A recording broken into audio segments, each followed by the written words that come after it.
নিঃসন্দেহে খুবই গুরুত্বপূর্ণ সংবাদ, যে বিষয়গুলো আপনাদের সামনে উপস্থাপন করতে যাচ্ছি।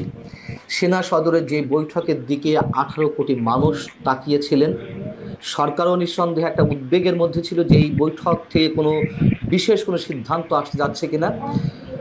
ঠিক সেই ধরনের কিছু সিদ্ধান্ত সেনা সদরের বুধবারের বৈঠকে গ্রহণ করা হয়েছে। এবং এটুকু শুরুতে বলে রাখি যে এই সিদ্ধান্তগুলোর জন্যই মানুষ অপেক্ষা করছিল। আমরা যারা সাধারণ মানুষ নিঃসন্দেহে তাকিয়েছিলাম। সরকারের যে নানান ধরনের বিতর্কিত পদক্ষেপ, নির্বাচনকে কেন্দ্র করে, আইন শৃঙ্খলা পরিস্থিতিকে কেন্দ্র করে, রাজনীতিকে কেন্দ্র করে মানুষ অন্ধকারের মধ্যে রয়েছে, সেই বক্তব্যগুলোই উঠে এসেছে বুধবারে সেনা সদরের বৈঠকে। সেনা প্রধানের নেতৃত্বে ঊর্ধ্বতন সামরিক কর্মকর্তাদের সমন্বয়ে যে বৈঠকটি অনুষ্ঠিত হলো, তাতে সেনা প্রধান সহ আরও কোনো ঊর্ধ্বতন কর্মকর্তা তাদের বক্তব্যে বাংলাদেশের 18 কোটি মানুষের যে চাওয়া সেটির প্রতিফলন ঘটিয়েছেন।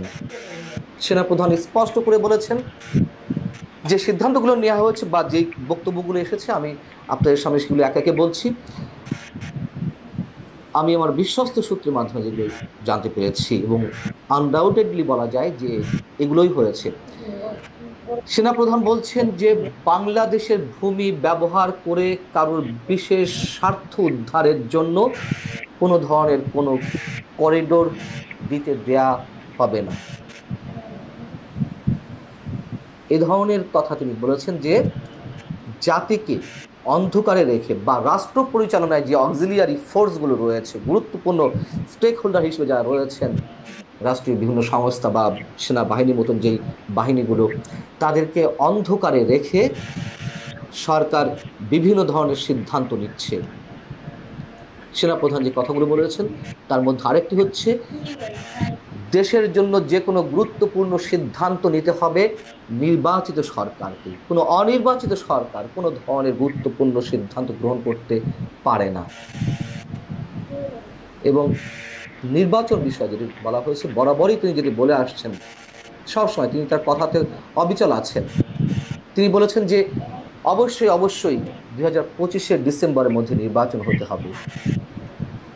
সেখানে উপস্থিত ঊর্ধ্বতন এক সামরিক কর্মকর্তা, একজন কমান্ডিং অফিসার, এই মন্তব্যও করেছেন যে আমাদের যে মহান মুক্তিযুদ্ধ এবং আমাদের জাতীয় গৌরবকে আর কাউকে এতটুকু স্পর্শ করতে দেওয়া হবে না। খুবই টাচি একটা বক্তব্য।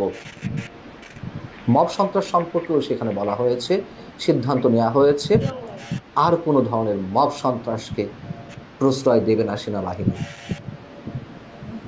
সেখানে যারা উপস্থিত ছিলেন সামরিক কর্মকর্তারা, তারা সবাই এক বাক্যে সেনা প্রধানের সব ধরনের বক্তব্য এবং সিদ্ধান্তের প্রতি তারা একাত্মতা প্রকাশ করেছেন এবং তারা এই মন্তব্য করেছেন যে তারা সেনা প্রধানের যে কোনো নির্দেশের অপেক্ষায় আছেন। সেনা প্রধানের যে কোনো নির্দেশ দেশের স্বার্থে, সমাজের স্বার্থে, মানুষের স্বার্থে তারা যে কোনো কিছু করতে প্রস্তুত। প্রিয় দর্শক, নিশ্চয়ই আমরা প্রত্যেকেই সেনাবাহিনীর এই যে অবস্থান, সেই অবস্থানের জন্য অপেক্ষায় ছিলাম। সেনাবাহিনী কেন, যে কোনো বাহিনী বা সরকারের যে কোনো কম্পোনেন্ট অথবা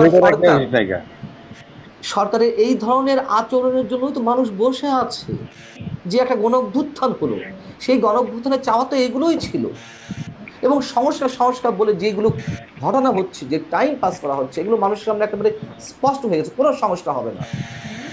এগুলো মূলা ঝুলিয়ে রাখা হয়েছে মানুষের সামনে। মব সন্ত্রাস কেন সেনাবাহিনী বন্ধ করতে পারছে না, বিশেষ কোনো ব্যবস্থা নিতে পারছে না? কেন আমাদের মুক্তিযুদ্ধের উপরে একের পর এক যে আঘাত আসছে, মুক্তিযুদ্ধের স্মৃতিচিহ্নগুলো যে ধ্বংস করা হচ্ছে প্রত্যক্ষ এবং পরোক্ষ কোনো কোনো বিশেষ গোষ্ঠীর সহযোগিতায়, সেইগুলোর বিরুদ্ধে কেন সেনাবাহিনী কোনো অ্যাকশন নিচ্ছে না? এই প্রশ্ন তো অগণিত মানুষের, আমার মনে হয়েছিল। কিন্তু আমার একটা দৃঢ় বিশ্বাস প্রথম থেকে ছিল, আমি এর আগের কন্টেন্টেও বলেছি, সেনাবাহিনীকে কেউ বিতর্কিত করুক অথবা সেনাবাহিনী বিতর্কের মধ্যে যতটাই পড়ুক, শেষমেশ জাতির স্বার্থে, মানুষের স্বার্থে, দেশের সার্বভৌমত্বের স্বার্থে সেনাবাহিনী কঠিন সিদ্ধান্ত নেবে। সেটাই দেখা যাচ্ছে, আমরা দেখতে পেলাম আপাতত। এবং আমরা নিশ্চয়ই অপেক্ষায় থাকবো যে এই সিদ্ধান্তগুলো কীভাবে বাস্তবায়ন হয়, এবং আমরা আশা করব সরকারকে, যারা সরকারের একটি বিশেষ অংশ,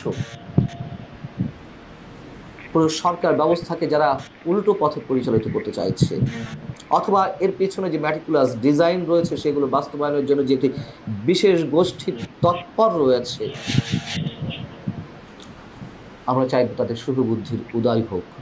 দেখুন, আমি বারবার যতবার হতাশার কথা বলি, সব শেষে কিন্তু একটি কথা আমার বিশ্বাস থেকে আমি বলি, যতই খেলা হোক, যা কিছুই হোক না কেন, শেষমেশ আমাদের যে মুক্তিযুদ্ধের চেতনা, সেটাকে ভুলুণ্ঠিত করা যাবে না।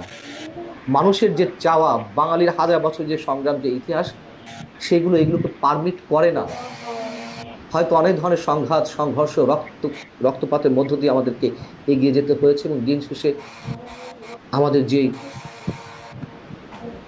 শুভকামনাগুলো, সেগুলোই বাস্তবায়ন হয়েছে।